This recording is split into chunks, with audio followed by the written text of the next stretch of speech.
Oke, assalamualaikum warahmatullahi wabarakatuh. Berjumpa lagi Sobat Biso dimanapun teman-teman berada. Hari ini alhamdulillah di sore hari yang penuh berkah ini, atas izin Allah kita diberikan rezeki bisa silaturahim ke kota Belopa, di mana kota Belopa ini terdapat komunitas pengusaha tangga di atas TDA Luwu yang alhamdulillah baru saja melangsungkan raker. Bersama kita ini sudah ada Ketua TDA Luwu, Om Aji Furkan. Yeah.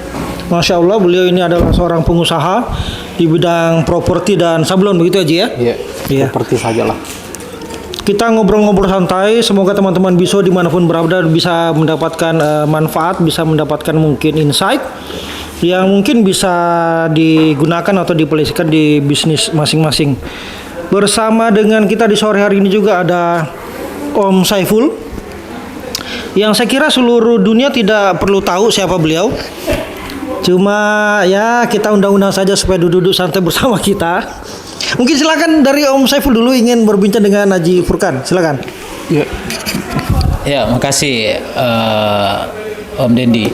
Jadi mungkin saya ingin tahu gini, apa yang melatar belakangi Ketua ini, Om Haji Furkan ini mengambil keputusan untuk istilahnya mewakafkan waktu pikiran untuk ini ke TDA Lurah sebagai ketua. Mungkin itu bisa dijelaskan Om Haji. Ya. Jadi terima kasih Om Ipul. Jadi mungkin kalau ditanya tentang latar belakang, ya latar belakang kenapa saya menerima amanah sebagai ketua TDA di Luwu adalah yang pertama lebih ke balas budi ke TDA begitu. Karena jujur pertama kali saya join di TDA itu langsung dapat insight, langsung dapat sesuatu yang langsung saya terapkan di bisnisku dan langsung ada perubahan pada waktu itu. Terus terang waktu itu kasusnya adalah saya pertama kali mengelola perusahaan dan langsung dapat uang banyak. Pada waktu itu saya ingat sekali itu hari ada 2 rumahku yang laku dan itu baru pertama kali saya jadi pengusaha properti dan saya ingat sekali itu saya terima uang sebesar 200 juta. Tapi bulan depan itu sisa 30 juta dan tidak tahu ini tidak tahu kemana ya. Ini uang larinya kemana? Tidak berasa, tanpa bekas gitu. Tanpa bekas dia hilang. Jejak dan sedangkan ini masih banyak material yang belum dibayar, banyak hutang. Betul. Banyak hutang yang belum terselesaikan. Jadi saya berpikir sepertinya saya butuh wadah di mana saya bisa belajar tentang elemen-elemen bisnis. Maksudnya paling tidak waktu itu yang ada di pikiranku, gimana Kak bisa dapat orang yang bisa ajari Kak caranya kelola uangku. Begitu, caranya kelola uangku. Jadi pada saat itu kadarullah itu hari langsung ada playernya Om Dendi masuk. Tahun 2011 ada itu hari di kafenya Om Rail yang dekat SMA itu. SMA itu yang di Tarsoli yang 2 itu. Betul. Di situ saya langsung dapat materi tentang menghitung HPP kalau tidak salah itu hari. Saya sendiri pun sudah lupa. Atau menganalisa laba rugi. Itu playernya masih ada, saya simpan sampai sekarang. Masya Allah. Dan bisa saya kasih lihat ke kita kalau misalnya kita minta player yang mana. Begitu ya. Itu hari rambutnya Om Dendi masih botak di player. Ingat sekali. Sekarang juga masih botak, tapi bukan rambut atas gitu. Siap. Saya ingat sekali itu hari dan alhamdulillah dari situ saya tahu ternyata cara mengelola uang seperti ini harus ada dibilang HPP, harus di porsi operasional apa semua. Ternyata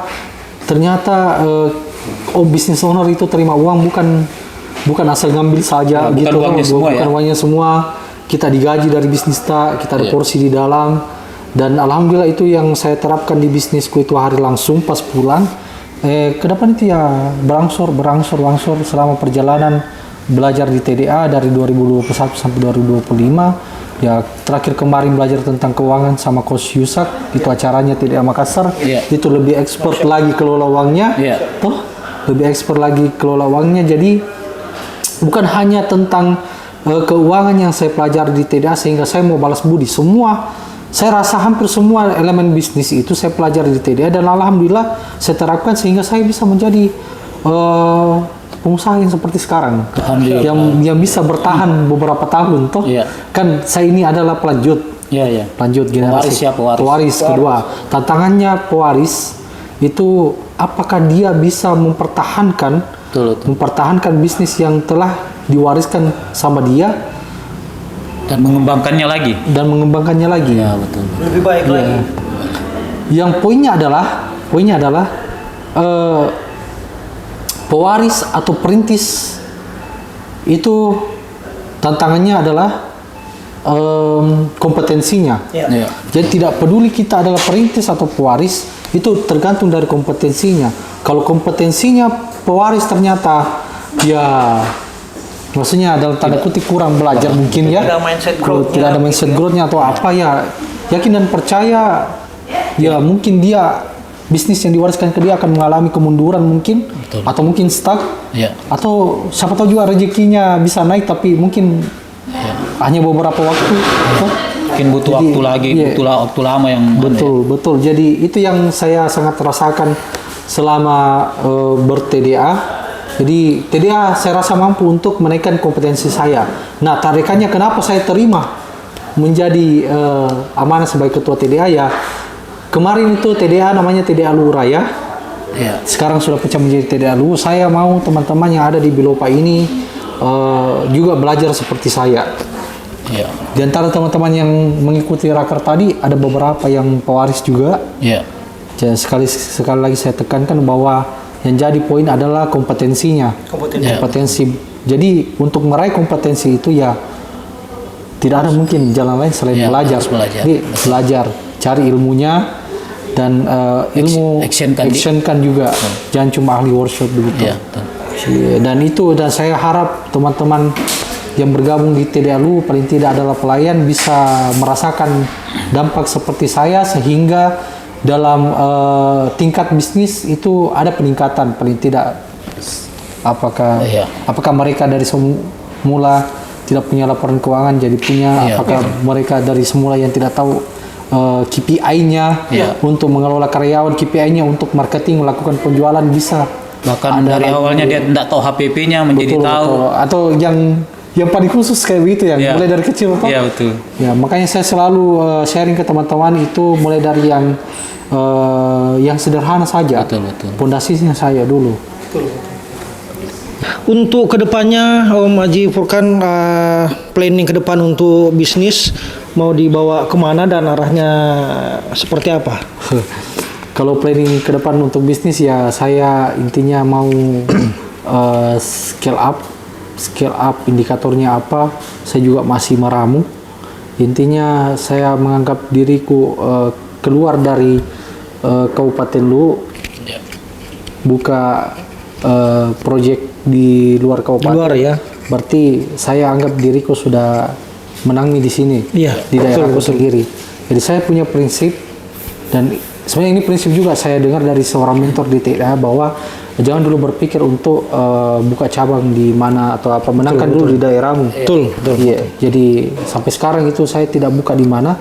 Di Palopo mungkin paling dekat saya tidak buka karena sepertinya di Bilopa ini belum saya menangkan. Belum garap. Masih banyak data yang belum masih banyak potensi. Masih banyak potensi yang bisa saya dapatkan di sini.